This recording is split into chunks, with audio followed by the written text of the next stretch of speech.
Uh, Dan, the Attic Bee is unable to join us today, and today is also a holiday in the U.S. So I wanted to take the time to um, talk about something that's a little bit off the beaten track, but somewhat fun. People may remember that I spoke about Mark Solms' work a few weeks ago. And I'd like to also talk about the work of Smith and Morowitz. So they have a very interesting book called Nature and Origin of Life. And the sort of high order bit, or the sort of elevator pitch, is they argue that that the biosphere is the fourth geosphere, and that it arises because all of the geospheres are functioning far from equilibrium, and they're driven to far from equilibrium states in large measure because the sun is pouring energy into the system, but also because the core of the Earth is also pouring energy into the system. So one of the as you go deeper into their argument, it has a lot of interesting characteristics. One of the most interesting is they suggest that you look at the biosphere as a whole, and then they suggest that you take a look at the pathways, the metabolic pathways in the biosphere as a whole, by dividing all of the organisms into the category of heterotrophs and autotrophs. So the heterotrophs eat other biological organisms in order to get their energy source, whereas the autotrophs get their energy entirely from what is outside of the biosphere, right? So they either get it from the sun or they get it from the heat from the geothermal vents, but it is entirely outside. So if you collapse then the heterotrophic cycles in the biosphere, so like one species eats another species, which eats another species, and so on, right? So those the heterotrophic cycles can be collapsed in the biosphere, and you're left only with the pathways that are effectively they come from outside of the biosphere and lead to outside of the biosphere. So those are the autotrophic pathways. So their argument is that pathway, that collection of pathways, can be viewed as fractal-like of any individual, or the individual autotrophic metabolisms, and they effectively focus in on the sort of core of the autotrophic metabolism. One example species that they're looking at is the aquafocalus.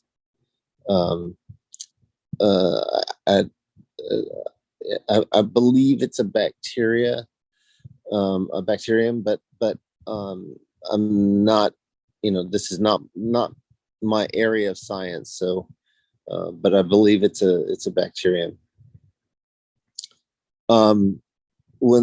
And the other reason to look at things this way is because metabolism is effectively conserved across all species, right? So that there's this core of the core is to be found in every kind of living thing, or everything that's even sort of vaguely considered alive, like viruses. And the other thing that's that connects the argument together is that the chemical pathways of this core of the core, that they are essentially looking at how you would get from the geochemistry to this biochemistry. And then they're also looking at the biochemistry from the perspective of how robust it is, so how anti-fragile it is, and at the same time, how modular it is. So they're really looking at it from a software engineering perspective, which is, makes their argument sort of more approachable by someone like myself or the folks here. So let me stop there for a moment and see if this is making sense. So you said that these two categories of organisms, right? Yeah. And you said that this one that depends on the sun can be collapsed. What exactly other way around. Other way around. It's the ones that don't depend on the ones that eat each other, right? The heterotrophs. So hetero meaning different. That they eat other life forms, so like lions eat gazelles, right? And rabbits eat plants. So those kinds of organisms are called heterotrophic. They eat other life forms in order to sustain I see. themselves. But autotrophs, like bacteria that do photosynthesis, or plants that do photosynthesis, or these things that live off the energy of the geothermal vents, like the aquaficales, if my understanding is correct. They get their energy from outside of the biosphere. Outside, like outside of the planet Earth. This is what you mean, right? No, I mean that they get it from outside. So the autotrophs don't have to eat life. So the problem is, if you're trying to understand the origin of life and you see all these cycles, well, life eats life, then how would you ever get it started? Right? And so they're eliminating the cycles. This is what you mean by collapsing. Yeah, I mean, basically one implication of that is that things like plants can go on forever because they're dependent on a external source, and whereas the others, they are subject to some polynomial decay as each thing eats the other things, right? I mean, that's one potential thing, except of course they breed using the autotrophs. So, but there is more of a decay of some kind in the homotrophs, but not the autotrophs have more of a possibility of continued growth, I would think. Yeah, heterotroph as opposed to homotrophic. Heterotroph. Heterotroph, yeah. Yeah. So the plants are also a special case. A lot of plants depend upon animals in order to pollinate, right? So pear trees, for example, depend upon bees to pollinate. Just as an example. So it's better to pick the very simple autotrophs if you're trying to understand the origin of life. So then you look at the core of metabolism. So like you're really focusing in on those pathways which are conserved across all of these autotrophs, and then you compare. Then you look at that biochemistry, and they're looking at it from a couple of different perspectives. One is could it arise from the geochemistry? And second, how modular is it, right? So how, they're looking at it from the way a software engineering mindset would look at it, right? So how robust is it, and how modular is it? In other words, is it built out of components? Is it assembled out of components that are reused? And they argue for both things. The robustness is pretty powerful in the sense that what became organic ended up in a massive regime change, right? So it started off in a methane saturated environment and had to survive a shift to an oxygen saturated environment. That was largely created because of the emergence of the biosphere, right? So you get all these methane breathers, and they become they end up outputting so much oxygen that the oxygen breathers come along and take their space, because the oxygen breathers set up this balanced environment where you have oxygen breathers emitting CO2 and CO2 breathers emitting oxygen, right? Which is the kind of the dominant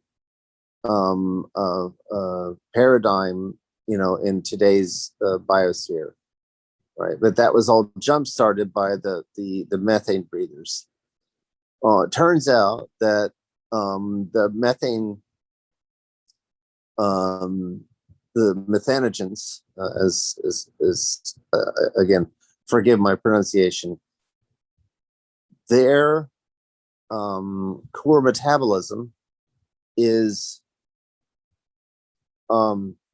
made of the same cycle that the oxygen breathers are, but run in the reverse direction. So the TCA cycle and the RTCA cycle are essentially the same pathways, just run in opposite directions. And so this is a really remarkable robustness of these kinds of metabolic pathways, right? I mean, they're incredibly anti-fragile when you think about the paradigm shift they had to move through. Imagine if you wrote software that could be taken out of the environment that it is normally expecting, and run in an environment that is where it's being supplied completely different inputs, right? And it was able to do that because it reversed the direction of the control flow, right? That would be miraculous software, right? the coders that wrote that, you would think of as ultra hyper mega meta geniuses. Does that make sense? Yeah, in a sense, it would be hard to write software with only one or zero, and not the both of them, like changing. Yes, something like that. Yes. So the other thing is that the pathways are made of these modules. And they identify about 7 of these modules, and then they argue that you can look at the diversity of life as effectively finding alternatives for these modules, or sort of elaborating and innovating within the modules, and not so much at the interfaces where the modules are fit together. So this is very much, again, a software engineering perspective. and that idea can be used to organize the existing organisms into a kind of tree where you restrict to only one kind of change from one along the metabolic pathway, from one organism to the next, and that gives rise to a particular view of the origin of the history of these organisms. And it also it works the other way, in the sense that you can now begin to trace a path from the geochemistry through to the organism, through to the biochemistry, and then out into the diversity of life. And their argument is that all of this is being driven, right? So this development in the geochemistry and then the movement from the geochemistry to the biochemistry is effectively being driven because you have this constant supply of heat from the geothermal vents, and then as the organisms move out away from these environments where you have a particular kind of ocean chemistry sitting next to the mineral deposits and the heat supplies of the geothermal vents, as they move out into the into the layer where the hydrosphere meets the atmosphere, then they have access to the energy from the sun, right? So that's kind of the situation, and effectively what they're arguing is that this is much less random. This is, like Francis Crick, one of the co-discoverers of DNA, is on record as saying that life is just incredibly unlikely. It's the strangest of accidents, and they're arguing that no, in fact, it was more or less inevitable. If you put, if you imagine these compositions of elements and molecules arranged in this kind of planetary way, then and you pour a bunch of energy into that system, then it is remarkably inevitable that you develop the biosphere. Now, one of the things I want to point out is that although it would take decades of work, you could absolutely model all of the chemistry that they're talking about using a stochastic version of the rho-calculus. I've gone through the diagrams, and part of the reason I'm going through this is to make sure that there's a sort of an impedance match between rho-calculus and these kinds of physical sciences. And in particular, I'm focusing on the physical sciences where there is significant explanatory power, right? So the origin of life is a significant question, and the explanatory framework that is provided by Smith and Morowitz is a framework that you could formalize in the rho-calculus, a stochastic version of the rho-calculus. So, in other words, in the same way that Newton's calculus has a significant scope of expressive power across a range of scientific regimes, the rho-calculus can certainly capture all of the biochemistry, although, again, I recognize that it would be decades worth of modeling to write down in convincing detail models for the behavior that they're investigating. but it is entirely feasible. There's no like super difficult challenge, and it would be quite rewarding in the sense that if scientific communities were to do this, the rewards would go both ways. So in particular, because the rho-calculus has the structure that it has, it means that the models would not require a massive translation, right? You could also code up all this chemistry in Python or JavaScript for that matter, but it would be a significant effort conceptually because the two computational frameworks there do not line up with the computational framework that is implicit in chemistry. Whereas in Rolang, the way you compose processes via the PAR is exactly the way you, in perfect analogy with the way you compose chemical, way you compose reagents. And similarly, the way reagents exchange things like electrons is very similar to the way processes exchange things like messages. So the lineup is quite nice. And in fact, there are some desiderata with respect to the translation itself that can be formalized, and I have in another lifetime I formalized what those desiderata are, and Rho enjoys those desiderata. I won't go into that here, but if anyone is interested, I can walk you through what the desiderata are. But now I want to expand the scope. Can I ask you about this topic?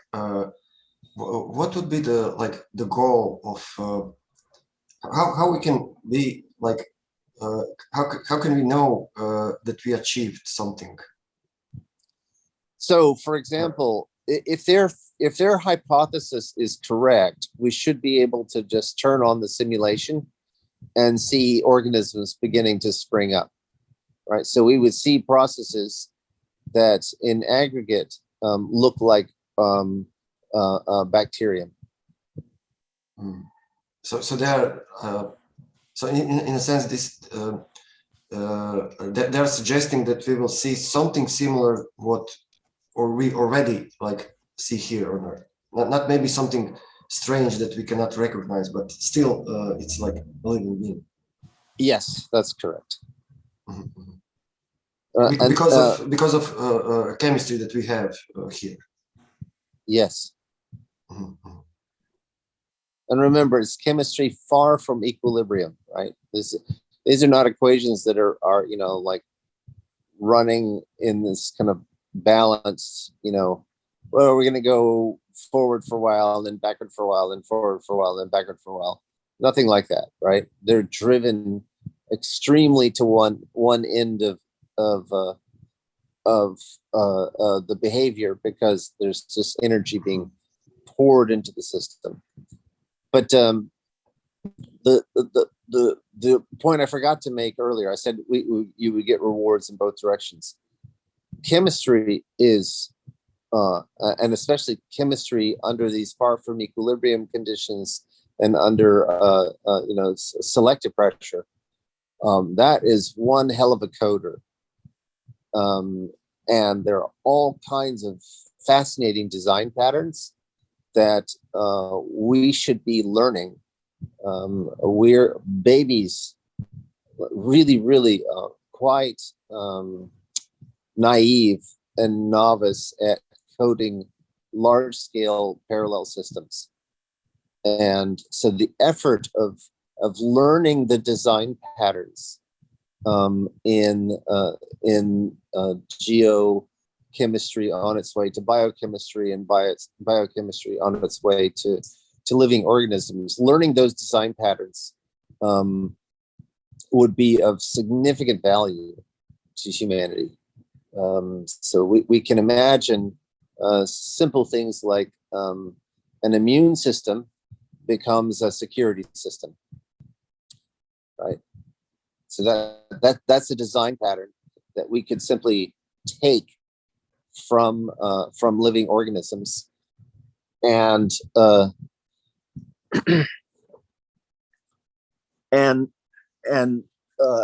it to the kinds of large scale systems that we want to build. Likewise, these kinds of anti-fragile architectures. These are things that we could just steal from nature. So I have talked about over and over again how our chain is built on these principles of building lifelike software. This is what I mean, and I mean it very literally, and I mean it for very practical purposes. So hopefully this is people are understanding a little bit about what I'm talking about. Are you suggesting that if we have something like life that is that must be like created, but that should have some kind of end, because we are always trying to make everything like eternal.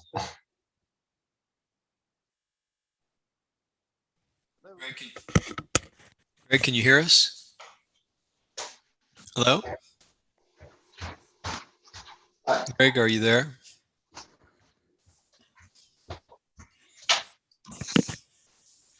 I'm here now. Okay. Can you hear me? Yeah, I can hear you. Tomislav had a question. Okay, what was your question, Tomislav? I was thinking that when you said that we can design systems that are that we can look at life and design systems, and this means that we can build something and create, but there is some point where this system must die. This is like useful, and because we are always trying to make everything like eternal, and we are always fighting that something must survive. Something like that. I mean, if you look, yeah, I agree with you that the life cycle management for software is also in its infancy, but we don't understand life cycle management. And if we were to, again, study nature in this regard, from this perspective, we would also learn a lot. And a lot of this studying and learning would be facilitated, or is facilitated, when the software tools match what we see, match what the kinds of design patterns that we see in nature. And this is one of the values of Rolling. But now I'd like to take the scope out a bit. And so first I'm going to recognize that we also spoke at some point about this book called Recapture the Rapture by Jeremy Wheel. And he talks about this crisis of meaning that has been created in sort of post-internet culture. That and he has argued for different kinds of tools that would facilitate a regeneration of meaning. And in this, one of the things that he talks about is Teilhard de Chardin, his perspective on the organization of phenomena. And Desjardins argues that above the biosphere, we find the noosphere, so the realm of ideas and concepts, things like that. And I want to argue that there is, in fact, a basis for this perspective that is, again, scientific as opposed to woo-woo, that is basically making the same kind of argument that Smith and Morowitz make, but for consciousness. So in particular, Mark Solms's work, especially when you look at it from the perspective of free energy minimization and how that fits into selective pressure, so the pressure of natural selection, that their work can be seen as yet another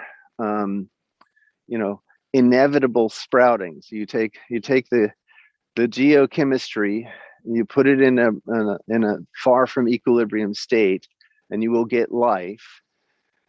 And then life under selective pressure in this far from equilibrium state will ultimately develop consciousness. That's kind of the way these two different scientific works fit together. And again, I want to point out that if you look at the models that Solms and his colleagues put together, all of it, in principle, can be coded up in the rho-calculus, the stochastic version of the rho-calculus. So again, the rho-calculus makes it feasible to look at a scope that runs from the geochemistry all the way up to consciousness, in terms of providing a language in which to formalize the science, formalize, model, and test with simulations. Does this make sense? Yeah, I'm following. Yes. Okay, right. And so, and again, I don't think that it is, how do I say, outrageous to consider that there might be a single calculus that has this kind of scope. In particular, differential equations have been the cornerstone of scientific investigation from particle physics all the way up through population modeling. So we have seen that there are mathematical frameworks that have this kind of scope, and I want to argue that the rho-calculus fits in this. There are some differences. In particular, Newton's calculus is not a priori grounded in computability. And so a lot of the models, when you try to actually run computer simulations, are faced with having to come up with computable approximations. So from the very beginning, there are challenges because it isn't grounded in computability. Also, Newton's models are not Newton's language is not compositional. In particular, as I have pointed out many times, if you have a model of the stoichiometry of some reagents in beaker A using some differential equations, and likewise, you have a model of the behavior of some reagents in beaker B using some differential equations. If you want to then model what happens if you pour the contents of beaker A and beaker B into beaker C, you have a problem. You don't get to just combine the two sets of differential equations together. You have to start from scratch and build them all up, right? So it's like, you can imagine that if you were writing a web app that used, that was the combination of, an application two different web apps. You couldn't reuse the components, right? How scalable is that methodology?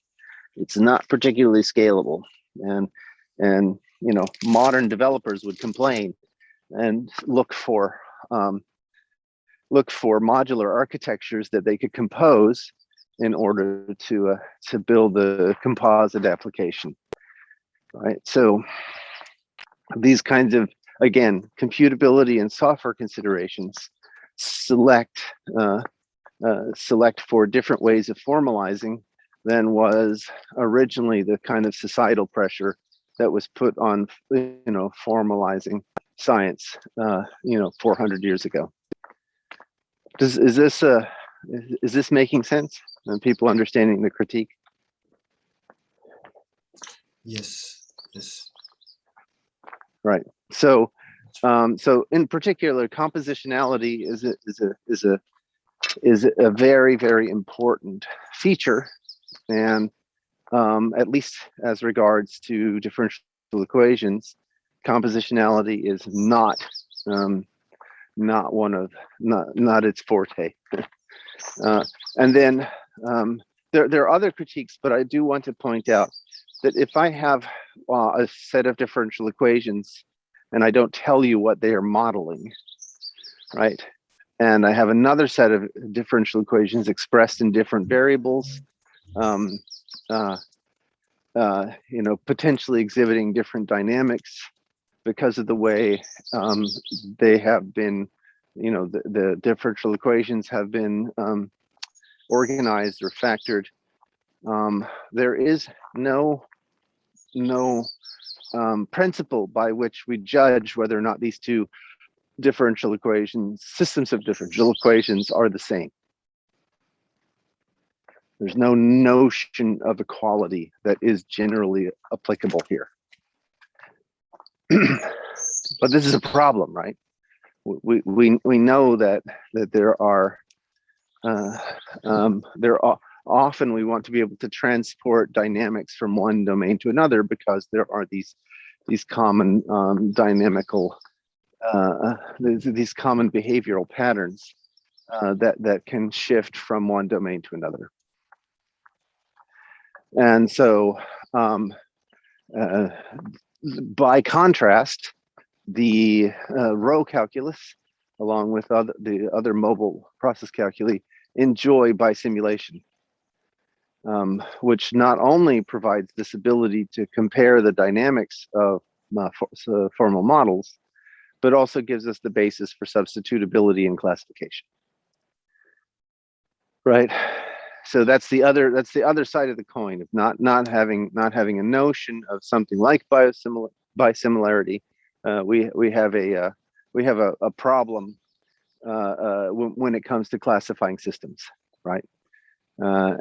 Whereas with these computationally based models, we know what type systems are. We know how they are related to system equality. And in particular, this is one of the cornerstones of OSLF is that the systems become classifiable in a way that is compatible with bisimulation, so that when you substitute the elements or inhabitants of a given type, that they behave the same in the sense that the type captures their assumptions about the environments in which they run. So the OSLF types give you rely guarantee type information, which allows you to capture behavioral substitution. So I believe that all of these desiderata make the computational paradigms superior in many respects. And the extent to which there is a smooth, there's a way to smoothly extend them to continuous phenomena, they can begin to take over the roles of that we have traditionally used the Newton's calculus for. So So this is essentially the point I'm trying to make with respect to the rho-calculus. Now, and I have even extended this to go beyond the physical sciences, to go below or beneath the physical sciences that that kind of stop at chemistry, and to go to physical, the domain of physics. And this was part of the motivation for.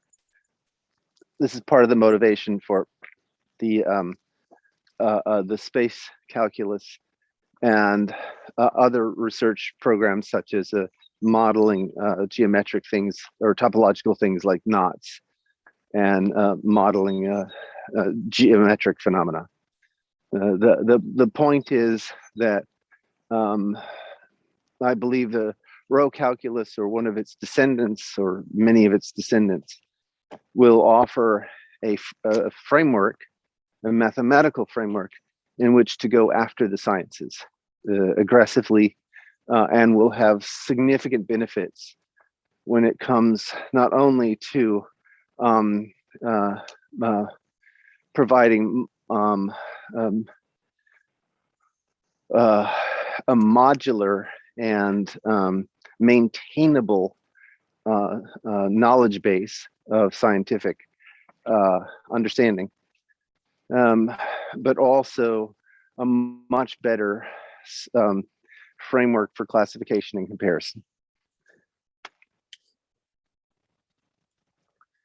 So this was the points. These are points that have been implicit in a lot of what I've been saying, but I wanted to make them explicit. So on a holiday like today, I think it's fair game to talk about the real research program here. So even as we're building out, a real practical system, a practical software architecture that models, a scalable global computer, a scalable, robust global computer.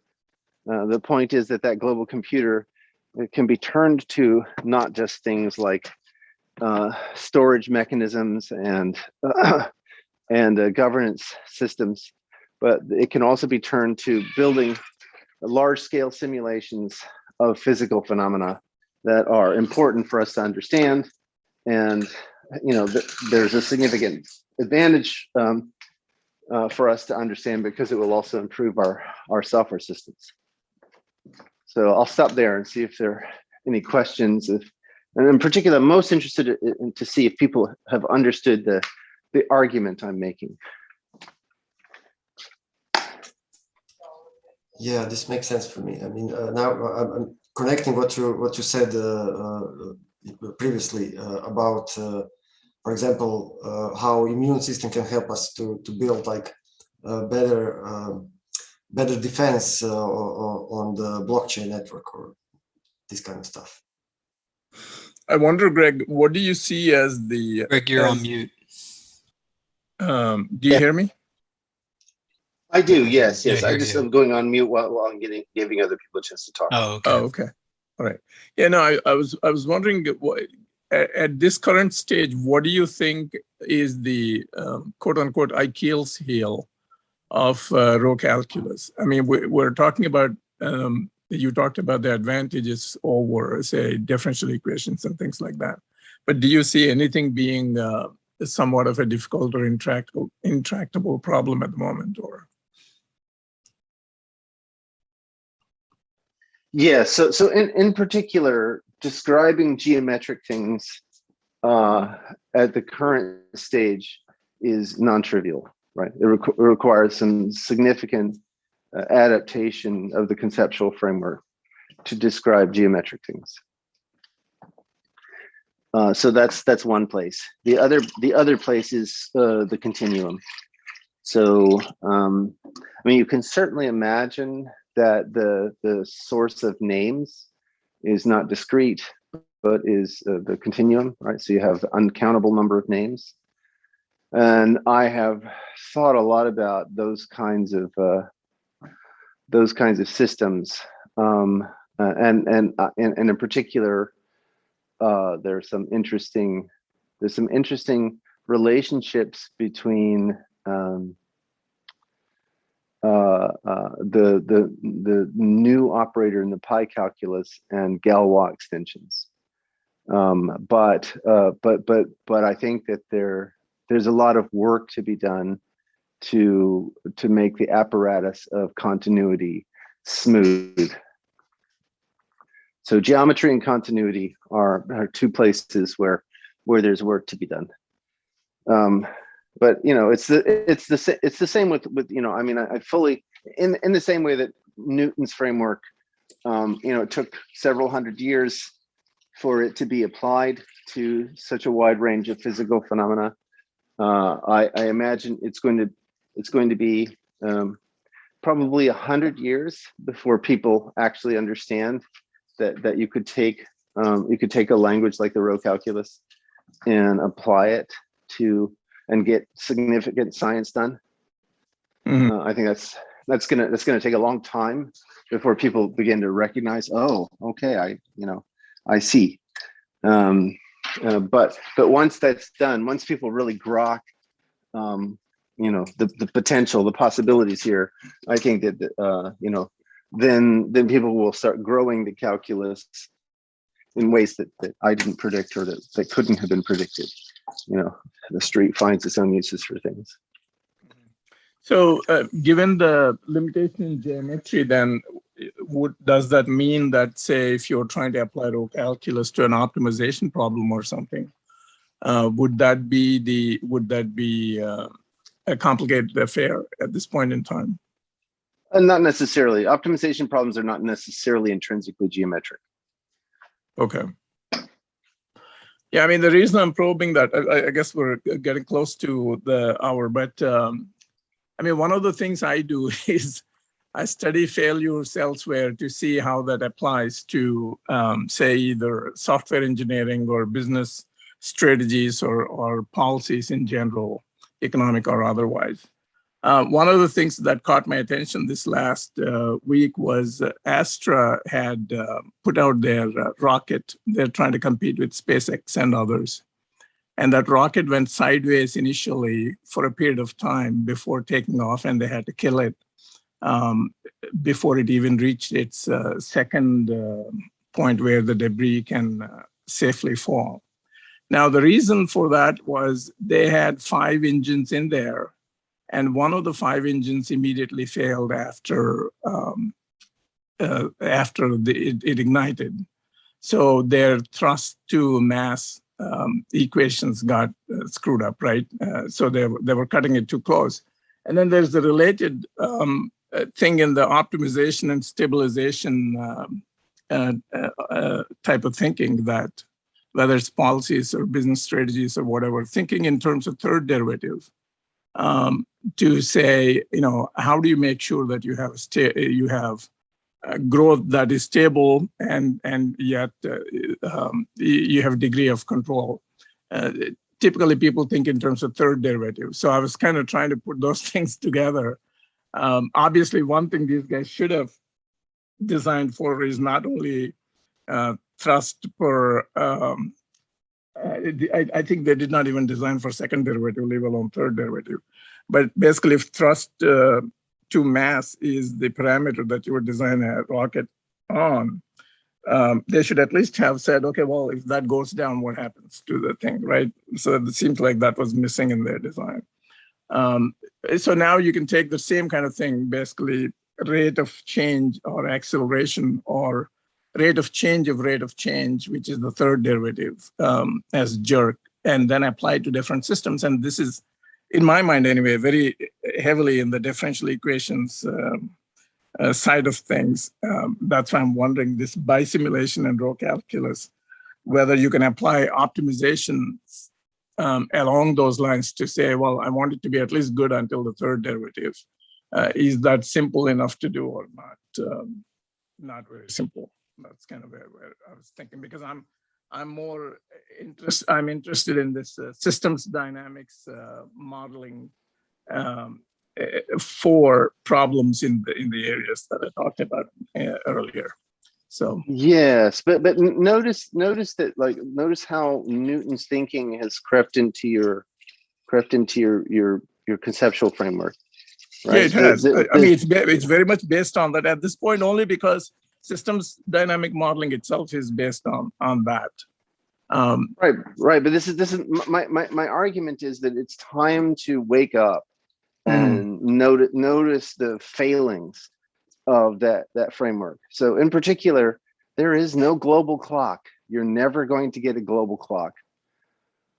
Just like whether you're talking about, you know, concurrency, you know, or you're, you know, like asynchronous processing even at the chip level, or asynchronous processing at the cosmological level, there is no global clock. Relativity is going to tell you to your face, sorry, you don't get a global clock. So there will be events that you cannot causally order. So the idea that you can have some mathematical framework which depends on a global clock is only going to be useful to the extent to which you have, you know, a reasonable timescale framework.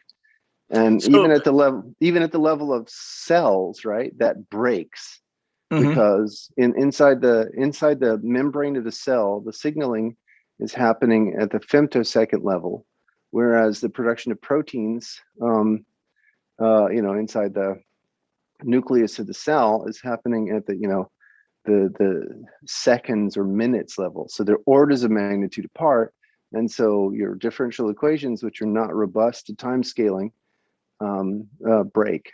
And this is a well-known research problem in those domains. So the idea that you want to make a physical framework that is dependent upon, you know, smooth timescale stuff, that just flies in the face of everything we know about the world. So, I mean, I guess what I would be interested in is the either examples or extensions necessary for formulation of optimization problems in rho-calculus, I think would be of interest. Because if you look at all AI and all that, basically there are two pieces to actually get value out of AI. Machine learning and all that is cool, but at the end of the day, you need the optimization algorithm that you feed that data into to be able to get to a result. That's true for robotics. That's true for a whole bunch of other things.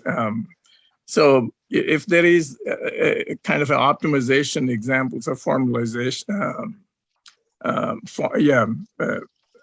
even look at our, for example, monetary policy or things like that, or what, you know, where price is versus price of revenues versus how it might behave. So these are all, there is a fair amount of nonlinearity to them.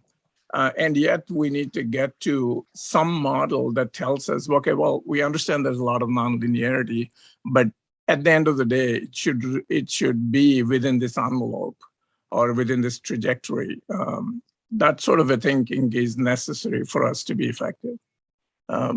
So well, I think to be effective, you have to make quantitative predictions, and you can certainly do optimization, and there's notions of order that arrives out of biosimulation. So that's all available. You know, so being able to stack solutions against each other is available within the biosimulation framework. But and so optimization is certainly available, and there you know, I mean, you can optimize in terms of complexity, for example. You can count COM events, and you can count the space in terms of the new names that you have to generate. So these are quantitative things that you can measure, and you can use them as a basis for a wide range of optimization algorithms. But you know, I believe that we need to, in order to build robust systems, like, you know, like nature doesn't employ Newton's calculus. You can just see it for yourself. Nature is not doing computations that in any way resemble Newton's calculus.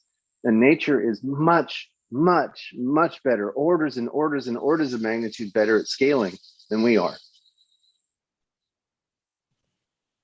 So the argument is follow the leader, right?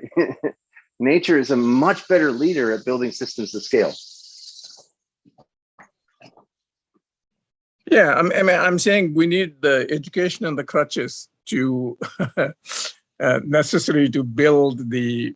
When I say optimization, I'm talking about optimization of the external things. And I guess you were saying you could measure the external things in terms of either COM events or other things. But yeah, we just need the experience and examples to do that, I guess is what I'm saying. To do it in, say, rho-lang or rho-calculus. So yes, I agree. I mean, and I think this kind of debate is really valuable, right? Having this discussion of, well, how do you do optimization problems? These are the things I'm interested in terms of domains. Those are all important questions, and I think that this is the kind of debate that's going to happen over the next 100 years. Because if you a really good example of the dissemination of tools in the scientific area, there's a case study in terms of Feynman diagrams, right? Prior to Richard Feynman's innovation, those calculations, you just simply couldn't do calculations beyond a certain complexity, system level complexity, because they just simply went the mathematical complexity, the complexity of the calculations, as the complexity of the system grew, they grew so much faster that people just couldn't do them. Then Feynman introduces his diagrams, and Dyson formalizes his diagrams, and you could do much bigger calculations. But during that time, so many physicists are on record as saying Feynman diagrams, it's not even physics, and now we're at a place where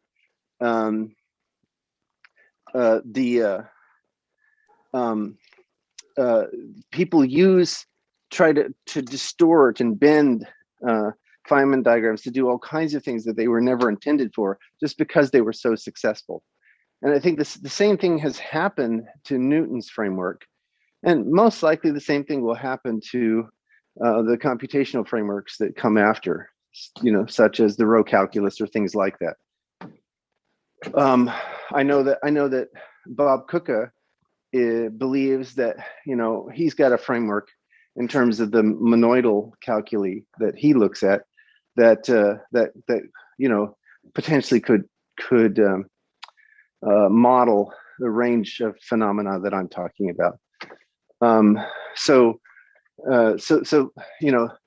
agree with you that there needs to be these translations, but I also want to point out this, that there's lots of historical evidence that we can plumb, that we can look at, that will give us some indication as to how these dialogues go, right? So if you look at the history of Feynman diagrams, you can see the scientific community takes a long time, and effectively it's a generational thing, right? Just the older generation who's unwilling to accept the power of the Feynman diagrams, they die off. And the kids who all grew up calculating with Feynman diagrams because it was just much easier and they could get bigger problems solved, they were the ones that took up the mantle. And so that's kind of what's going to happen here. There will be a lot of resistance by the old guard in terms of adopting these computational frameworks to go after physical problems. But in the end, the advantages are so numerous and powerful.